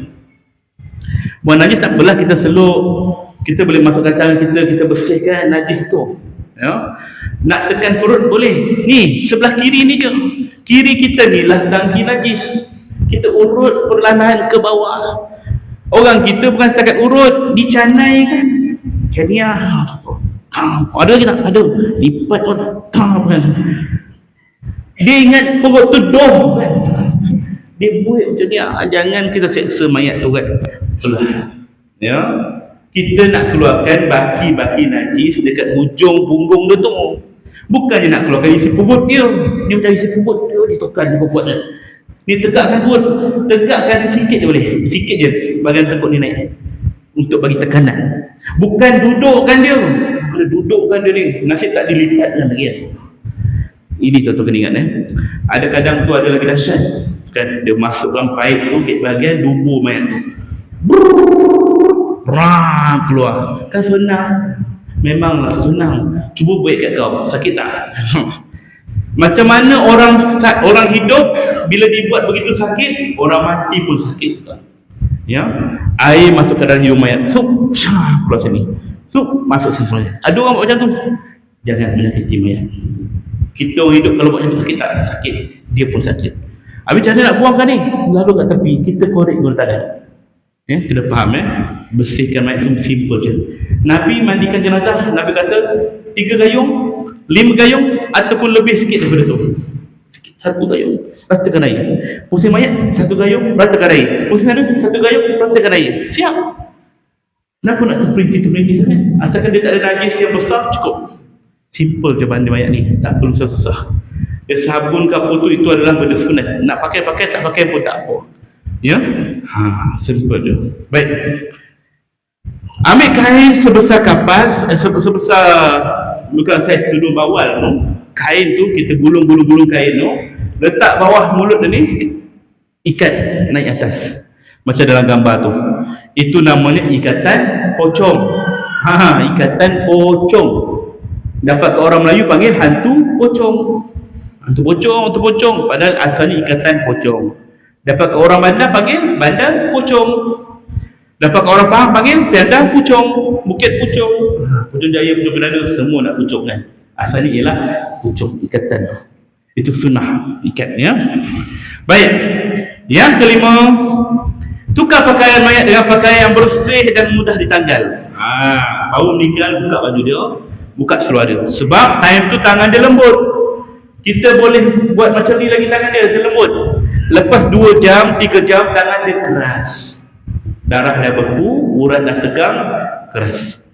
Maka kita kena tanggal baju siap-siap. Kalau tak boleh tanggal cara betul, kita terpaksa gunting. Sayanglah kan. Ni benda ni penting. Dan jangan kita biar lama-lama, besok baru nak buka, susah. Jadi, tukarkan dengan pakaian yang senang tanggal. Apa dia? Letak kain batik. Kain batik, 2-3 helai. Kalau orang perempuan lagi lah, tebal sikit kain batik. Depan dan belakang, balutkan dia. Supaya mudah orang nak mandikan dia, buka macam tu je. Aurat dia kena jaga, terutamanya bahagian rambut. Banyak orang terlepas pandang bahagian rambut. Bila buka ni muka mayat, nampak rambut dia mengepang macam tu. Kenapa tak pakai tudung mayat ni? Kita kata. Dia pun cakap, tak apalah Ustaz, arwah ni dulu free hair. Semua orang kenal rambut dia. Dia free hair waktu dia hidup, itu tanggungan dia. Bila dah mati, tanggungan kita. Maka pakaikan. pakaikan tudung ke, tengkolok ke, ikutlah, yang penting tutup rambut dia tu. Ya, baik. Yang keenam, kiamkan tangan mayat dan ikat sendi jenazah. Kiam, ikat sendi kat tangan ni, satu. Kemudian luruskan kaki dia, ikat dekat lutut dia, dua. Yang hujung sekali kat kaki dia, kat jari tu, ikat kaki dia, tiga jari. Mana 3 ikatan? Tangan, lutut, jari kaki, supaya dia tetap lurus. Ikatan ini berlaku sebelum urusan mandi dan kafan. Ni baru mandi, ni baru meninggal. Sebab banyak orang bila kafankan mayat, dia ikat tangan. Tak perlu ikat. Dia ikat kaki, tak perlu. Sebab dalam kubur, ikatan kain kat luar tu kita kena buka. Adab kita pada mayat, macam mana nak buka tangan dia ni? Maka kita kena beradab pada mayat. Jangan ikat tangan dia, jangan ikat kaki dia. Ya, waktu meninggal kita nak luruskan tangan dia, boleh kita ikat sementara supaya tidak jatuh. Ya, tangan, lutut, kaki, supaya waktu proses dia mengeras badan dia, darah dia beku, kaki dia, tangan bagi dia cantik tu. Ini kita nak buat. Ya, ada satu kes pernah berlaku dulu. Satu orang tua umur 90 lebih meninggal dunia waktu malam. Anaknya di siang hari baru bagi tahu pihak surau untuk uruskan mayat bapanya. Dibawa ke surau, kak saya pun datang. Bila buka kain mayat tu, tengok masih pakai baju t-shirt dan kain plekat. Maknanya anak dia tak usik dia lagi, tak buat apa, masih pakai pampers. Jadi saya kata, kenapa tak buat malam tadi? Terlupa Ustaz. Tak apalah, kita bersihkan najis dia semua. Nak buka baju dia tak boleh sebab dia dah keras, terpaksa gunting. Sayanglah baju tu kan, dah buang. Okey, bila nak mandikan dia, saya tengok tangan dia tak boleh nak kiam sebab dia dah keras. Saya kata pada anak dia, arwah ayah ni nanti tangan dia begini waktu kafan. Okey Ustaz, ikutlah kata anak dia. Anak lelaki dia 4 orang ketika tu. Waktu saya nak luruskan memang tak boleh. Anak dia yang bungsu sekali ikut, muda sekali lelaki, macam tak setuju. Dia kata, Ustaz, kalau boleh cubalah kiamkan tangan ayah tu. Saya kata, bukan saya tak nak, memang tak boleh. Tapi Ustaz, biar saya cuba. Dia nak cuba. Dia ambil minyak, dia sapu. Dia kata dia pernah belajar dulu. Tapi kenapa tak buat malam tadi? Terlupa, kata dia. Tak apalah, dia urut. Kita pun tengok tangan bapak tu, dia pun try satu. Saya risau, bang, jangan paksa. Saya nampak macam tak boleh tu. Boleh tak boleh, saya yakin boleh. 2 dia buat lagi. Dia urut. 3, tam, terdengar patah. Longgar tangan bapak dia. Tenang, tergantung kan. Semua tergamam, pandang saya. Apa salah aku? Dia yang buat. Dia pandang, Ustaz, kita pula kan, dia yang buat. Semua tergamam. Abang dia yang lain semua muka merah, adik dia muka pucat. Yang buat tu lagi pucat daripada bapak dia. Menggelotar sangat dia kan. Buat lagi kan. Dah kata dah jangan. Ustaz, patah ke tu? Tanya abang dia kat saya. Lah, tanyalah dia kan. Dia bagi saya soalan kebat pula kan. Nak suruh fikir lah. Sudah kan, saya tengok keadaan dah macam tegang kan. Oi, patah ke tu? Apa semua dah sebut kan. Saya pun sabar kan. Ustaz, patah ke tu? Saya pun dah pegang tangan, sabar pasal tenang semua. Saya pun cek. Saya dah fikir dah apa aku nak jawab ni kan. Segala ilmu hadis, usul fiqh, semua fiqh semasa, aku tak ada jawapan ni. Tak pernah belajar untuk guru dulu kan. Aku nak jawapan ni. Rasa kan, tegang masa saya tu dah macam kecoh lah. Bang, semua tenang. Saya dah cek dah. Tak patah. Bunyi kuat tadi Ustaz. Saya dengar. Ya, bunyi kuat, tapi itu kan patah. Itu bunyi otot dia. Pram. Kita kan kalau dengar bunyi otot, pram. Ya ke Ustaz? Ya. Dah, jangan kita bising pasal ni lagi. Kita uruskan je mayat ni macam biasa. Abang dia tak puas hati. Dia pandang adik dia. Nasib baik tak patah. Kalau patah, aku patahkan tangan kau. Wih, garang tuan. Bising. Berdebar hati saya. Di hati kecil saya berkata, nasib baik aku tipu, memang patah pun. Sampai hari ni dia tak tahu cerita sebenar. Dia terpaksa bohong lah. Tapi kalau sampailah cerita ni pada dia, saya tahu lah nak cari siapa. Ni mesti orang masjid Ceras Jaya beritahu dia. Ya. Benda ni berlaku pada semua mayat. Ada ketikanya mayat itu dalam keadaan yang tak boleh kita lenturkan badan dia, tak boleh luruskan. Ada kes satu kematian, dia dah meninggal 3 hari di rumah. Tangan dia begini tuan-tuan. Landing jadi dia tengok apa malam tadi tak tahulah. Tuan-tuan kalau suka tengok TV malam-malam, jangan buat tangan macam ni, takut habis nyawa. Susah orang nak turunkan. Tak boleh turun. Kita nak turunkan tangan tak boleh, dia dah cramp sekali. Cubalah urut mayat dia, badan dia pula dah mula membusuk, dah 3 hari. Tak boleh. Macam mana Ustaz? Saya kata kita uruskanlah macam mana yang ikut dia mampu. Kami mandikan mayat tu dalam keadaan tangan begini. Kafan pun dalam keadaan tangan dia begini. Besar sikit lah bahagian kepala tu. Tak ada masalah. Yang jadi masalah ketika kita nak bagi ziarah, jiran-jiran datang nak tengok. Datang satu makcik tu tengok, apa kembang bona kepala budak ni?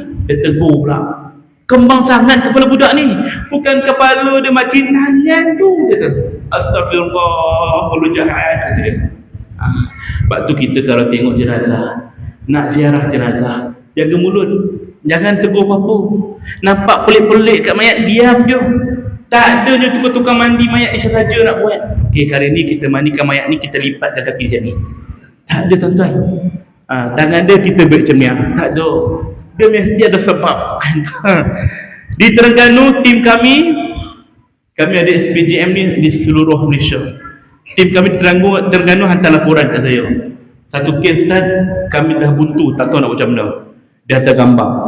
Dia buka kain yang menutup mayat tu, rupanya satu mayat orang tua dah mati dalam keadaan bersila. Macam tu duduk sana. Duduk bersila mati. Kenapa tak baringkan? Tak boleh Ustaz, dah keras. Dia baring bersila macam tu. Dah puas dia bengkokkan, dah pokok jadi dah. Tak jawab apa. Kemudian dia hantar laporan kat saya, dia kata, Ustaz, kami mandikan jenazah dalam keadaan bersila. Okey, lepas. Kami kafankan jenazah dalam keadaan bersila pun tak ada masalah. Yang jadi masalah waktu bila? Waktu kami nak solat jenazah. Bayangkan dia bersila depan kami. Pusing kejap. Menahan sikit. Ini dah jenazah yang kita akan lalui, bermacam-macam rupa dan bentuk. Jangan kita rasa macam kita pun tak akan jadi macam tu. Itu takdir Allah. Betullah, bila kita uruskan jenazah, jangan kita rasa jijik pada jenazah. Busuk ni ya Allah kan. Utah kan. Sabar, kawal diri. Sebab tak ada jenazah yang minta mati macam tu. Tak ada orang yang waras fikiran dia kata besok aku mati aku nak berulat. Ya. Ini adalah kehendak Allah. Jadi bila kita nak uruskan jenazah-jenazah yang busuk, yang reput, yang berulat, jangan kita jijik. Tarik nafas dalam, ada tips dia. Tips dia apa? Ni nak ambil jenazah ni, katakanlah meninggal dalam rumah. Kita nak masuk rumah ni, nak ambil jenazah ni, orang lelaki lah biasanya nak ambil jenazah. Jangan acah-acah. Acah-acah macam mana? Masuk rumah, bau sikit, tak tahan, keluar balik. Bang, masuk bang. Kejap. Okay, masuk lagi. Tak boleh tadi, keluar balik. Bila kita buat macam tu, kita akan mudah muntah sebab mual. Keluar, masuk, keluar, masuk. Sebab mual. Habis nak buat macam mana? Masuk sekali, jangan keluar-keluar. Ambil mayat tu, terus buat keluar. Macam mana masuk? Masuk, kalau boleh tutup pintu. Jangan bagi kita keluar. Kunci. Tak. Supaya kita tak boleh nak lari. Hidu bau ruangan tu.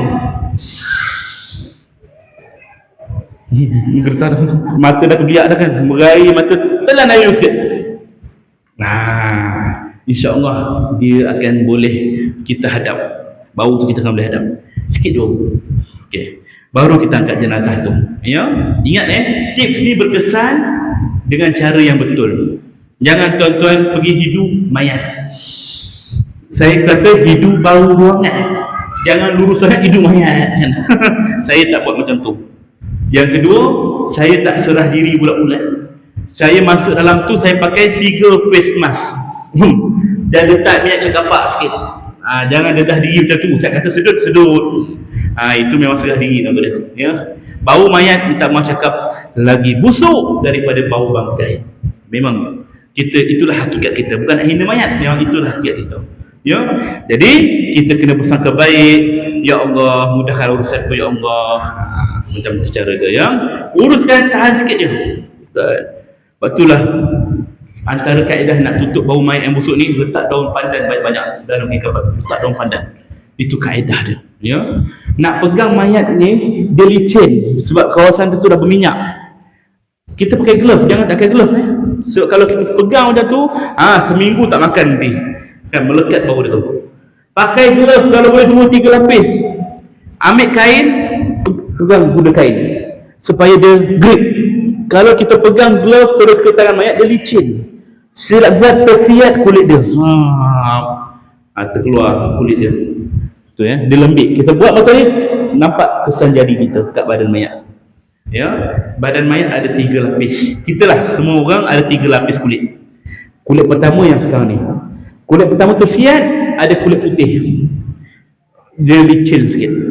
Kulit putih ni. Sebenarnya kita ni kalau nak buat kulit putih, tak payah pakai produk apa. Siat je kulit ni. Dan nampaklah putih kita tu. Ya. Putih tu. Yang putih ni dia berminyak sikit. Kalau kita pegang kasar, dia terkoyak. Nampak lapisan yang ketiga kulit. Di antara lapisan kedua dan ketiga tu, dia ada berminyak dan berair sikit. Kerana bercampur dengan darah, nanah, najis dan sebagainya, dia keluarkan bau yang busuk. Bau itulah yang dinamakan air mala. Air mala. Air mala ni kalau terkena pada baju, gosoklah banyak-banyak pun belum tentu lagi hilang. Kalau kena pada tangan, cuci dengan sabun pun belum tentu hilang. Guna tanah. Gosok dengan tanah. Bau sangat busuk ya. Nak yang 4-5 hari lagi. Memang kritikal. Lepas tu kita kena berhati-hati. Kita niat baik nak bantu dia, kita kena berhati-hati juga. Ya, belum kira ni ulat-ulat semua. Ulat-ulat badan mayat. Nak mandi mayat lalu je. Nak mandi mayat reput ni lagi mudah. Tak payah kita teliti sangat. Lalukan air je. Ambil air sabun, perah. Kemudian bilas balik. Tak payah sentuh pun tak apa. Lalukan air je. Kalau nak sentuh sikit-sikit je, angkat tangan dia nak bagi lalu kawasan tu. Ulat-ulat yang jatuh tu, biarkan. Ulat-ulat yang ada dalam badan mayat pun, biarkan. Jangan kita rajin sangat nak kutip seekor. Tu ada lagi tu. Cuci lapuk tu. Tak payah, biar je. Rambut, kulit yang gugur, semua kumpulkan. Kita letakkan dalam kapas, selit kat tepi kain kapan mayat. Tanam sekali. Tapi kalau setakat selai 2 helai itu tak payahlah. Rambut selai bubur. Tu rambut-rambut dah masuk lubang. Biarlah. Biar halal lah. Tapi kalau segumpal, itu yang kita kena tanam sekali. Okey? Kalau dah siap-siap mandi, baru jumpa segumpal. Alamak, lupa lah nak masuk dalam kain kapan dia. Dah tanam dah. Dia ambil, bersihkan, balut dengan kain kapan, gali sikit tanah kubur dia tu, bagi tahulah orang kubur. Jangan kita buat seorang kan. Kau kata buat apa pula nanti kan. Tanam kat dalam kubur dia, dalam 2-3 kaki tanah. Itu kaedah dia. Baik, faham ya? Urusan jenazah lagi senang. Reput ke apa ke mudah saja. Jangan kita bimbang. Baik. Kita ambil sikit lagi. Letakkan satu benda yang sederhana berat di atas perut. Perut mayat yang baru meninggal, kita letak satu benda. Apa dia orang letak selalu? Orang letak apa? Gunting. Jatuhnya gunting kan. Letak gunting besar lagi lah. Gunting besar. Tujuan untuk apa? Untuk elakkan perut kembung. Tak semestinya gunting. Nak letakkan air mineral pun boleh. Yang logik. Nak letakkan handphone pun boleh.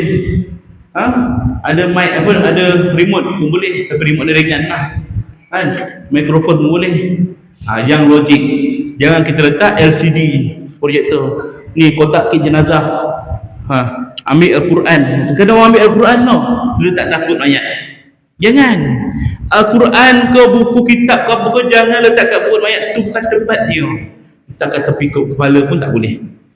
Ya, orang nak baca ambil garak. Kalau tak baca simpan balik. Ya, tak ada letak perut. Bila kita selak, apa buku ni? Tengok Quran. Tak elok ya. Kita tak boleh nak merendahkan. Buku Yasin ke apa letak kat perut mayat ke, jangan. Okey.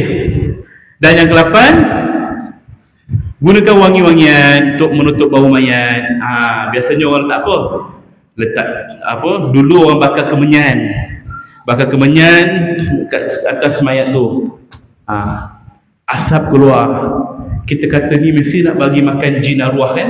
Dia mesti ada saka. Bukan nak bagi jin saka. Bau dia tu menutup bau mayat. Sekarang jarang dah kita nampak rumah-rumah bakar kemenyan. Ya, mungkin dia letak macam bukhor, bakar yang cenana Arab tu pun boleh. Kalau tak ada bakar-bakar pun tak apa, gantung kat dinding je. MBPO 5 minit pun boleh. Nak menutup bau mayat. Tak ada barang-barang tu, ambil dalam pandan belakang rumah tu, cincang, letak dalam mangkuk, letak tepi mayat pun boleh. Bau dia naik. Okey, tutup bau mayat. Alright, selesai bab ini. Ada soalan? Ada? Tak ada. Bagus. Kita ada 4 minit lagi. Topik ketiga kita ambil ni, urusan dokumentasi berkaitan pengurusan mayat. Bila seorang tu meninggal dunia, dia perlu daftarkan kematiannya. Dulu surat daftar kematian ni namanya permit kubur. Kan? Orang lama tahulah kalau uruskan jenazah, permit kubur ada, orang tanyakan. Kesilapan ataupun benda ni akan menjadi kekeliruan. Bila orang masjid tanya, permit kubur dah dapat dah?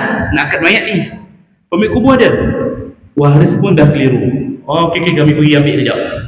Dia pergi kat kubur, cari permit kubur dekat guide tu, security tu. Bang, mana nak cari permit kubur? Bukan sini, balai polis. Kan? Dulu namanya permit menguburkan mayat, sekarang ditukar namanya surat daftar kematian. Ya. Jadi surat daftar kematian ni nak ambil kat mana? Kalau dia meninggal dalam ward hospital, maka pihak hospital yang akan keluarkan, forensik akan keluarkan. Tapi kalau dia meninggal di luar hospital, rumah, masjid, tempat kerja, on the way ke hospital, dalam ambulans, ataupun dah sampai kat ward kecemasan, meninggal, semuanya polis, balai polis. Kenapa dekat ward kecemasan pun balai polis? Kan dah meninggal kat hospital. Sebab ward kecemasan, mereka hanya bagi rawatan kecemasan yang awal, bukannya merawat sakit tu. Dia tak tahu ni sakit apa. Jadi nak perlukan siasatan ni, kebenaran polis, maka polis yang siasat. Okey? Baik, pergi ke balai polis. Sebelum pergi balai polis buat apa?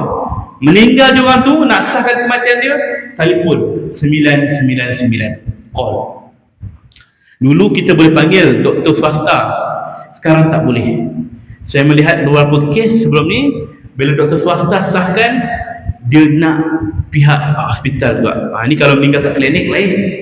Ni kalau misalnya kita panggil doktor datang ke rumah, dia pun sahkan. Tak valid. Call 999, ambulans datang, bagi tahu, cik, ada kematian, kami perlukan pengesahan. So dia sambung ke bahagian hospital, hospital bagi ambulans. Ambulans datang, dia akan cek, confirm meninggal, mereka akan keluarkan satu surat, namanya surat pengesahan tiada tanda-tanda kehidupan. Maklumat semua, dia cop. Maka kita pun pergilah balai polis. Pergi balai polis untuk buat laporan. Apa perlu kita bawa? Dokumen-dokumen yang diperlukan untuk pergi balai polis. Pertama, surat pengesahan kematian tadi. Yang sahkan kematian siapa? Ambulans. Okey, bawa surat tu. Kedua, IC kita lah. Kita nak buat report. Ketiga, IC si mati. Dan yang keempat, dokumen, rekod perubatan, buku hijau tu, kad hijau tu, bawa. Supaya bila polis tanya sakit apa, arwah ni sakit kencing manis, ni kad rawatan dia. Dia pun cek, dia tengok hospital mana, klinik mana. Polis akan hubung dia, call orang tu, tanya, patient ni betul ke dirawat kat sini, betul ke sakit di tahap ni? Itu kerja polis nak menyiasat. Okey, bila dah confirm, barulah dikeluarkan surat daftar kematian. Okey, yang kecil depan tu, itu adalah contoh surat pengesahan tiada tanda-tanda kehidupan. Kecil je, slip.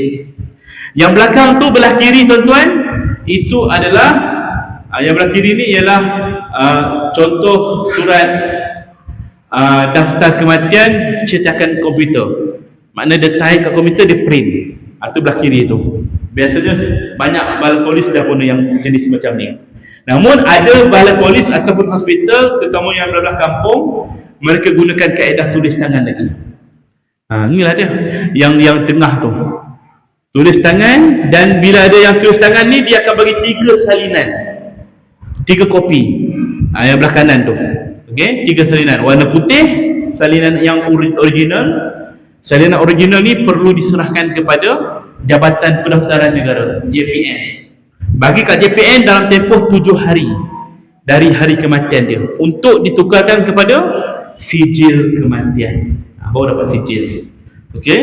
Yang berwarna biru belakang tu, salinan yang kedua tu, itu untuk tanah kubur ataupun pihak karya yang menjaga kawasan kubur. Rekod mereka. Yang berwarna kuning itu untuk salinan pemaklum. Pemaklum nak bagi tahu kalau sakit apa semua, itu dia. Okey, itu kaedah dia ya. Dah dapat surat, barulah kita boleh uruskan jenazah tu, bawa ke masjid ke surau ke untuk dikebumikan. Selagi surat tak dapat, pihak masjid, pihak karya jangan sentuh jenazah, bawa ke masjid. Selagi polis tak bagi kebenaran, jangan bawa keluar mayat tu. Ya, kena ingat tu. Kalau tidak, mengganggu tugas polis. Ya, wallahu alam. Ada soalan? Tak ada. Bagus tuan-tuan ya. InsyaAllah mudah-mudahan faham. Kau tak faham pun sikit menjadilah dia. Puas dah dia membebel sesuatu dia. Apa boleh diborak tu kan. Mentang-mentang lah saya cakap tidur pun dapat pahala, dia tidur yo. Tak apalah, tidurlah kan. Jadi insyaAllah tuan-tuan kita berehat sekejap. Kemudian kita akan sambung lagi dalam pukul 11 insyaAllah ya. Apalah makan roti ke pukul luar tu. Okey. Baik.